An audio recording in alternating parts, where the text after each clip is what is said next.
Thank you very much. It's good to be with you here today at this important and valuable conference.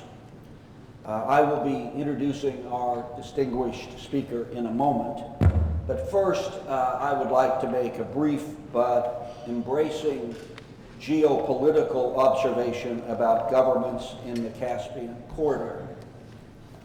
In my view, and there are many people here who have worked on the Middle East for many, many years, the greater Middle East is more unstable and its future more uncertain than at any time in the past half century.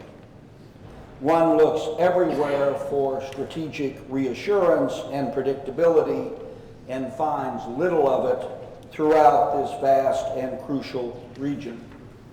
From nuclear Pakistan, whose violent trends make it an epicenter of international terrorism, to Afghanistan, which after the U.S.-NATO military withdrawal in 2014 will likely remain racked with civil war for years to come, to the continuing U.S.-Iran confrontation, to the often problematical results thus far of the Arab uprising, to the recent brutal conflict between Israel and Palestinians in Gaza, we see systemic and explosive disturbances throughout the greater Middle East. Who here would like to predict the future of Egypt after President Morsi a few days ago came close to establishing a dictatorship? Or to guess how long the civil war in Syria will last, with what outcomes over the longer term?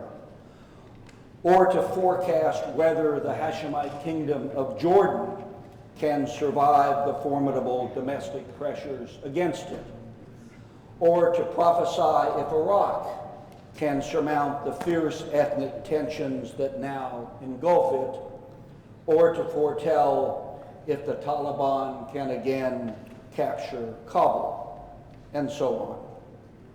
This brings me to governments in the Caspian corridor represented at this conference that are stable and calculable.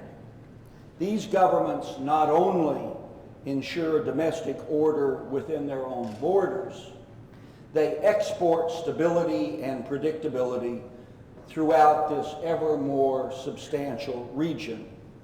In this respect, the leaders of these governments, beginning with President Aliyev in Azerbaijan, get far too little credit abroad for their critical contribution to international peace and security.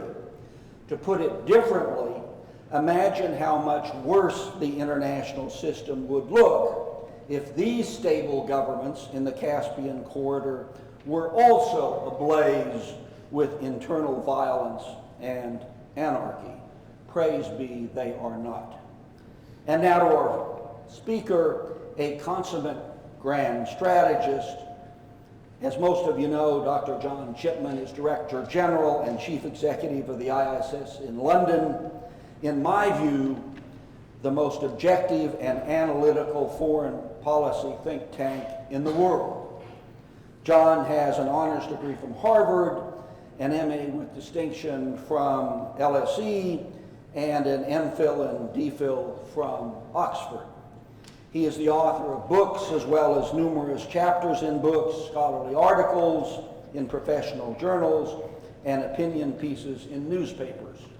He founded the IISS Strategic Comments, a series of analyses on breaking strategic issues. If you're not reading those, you should be.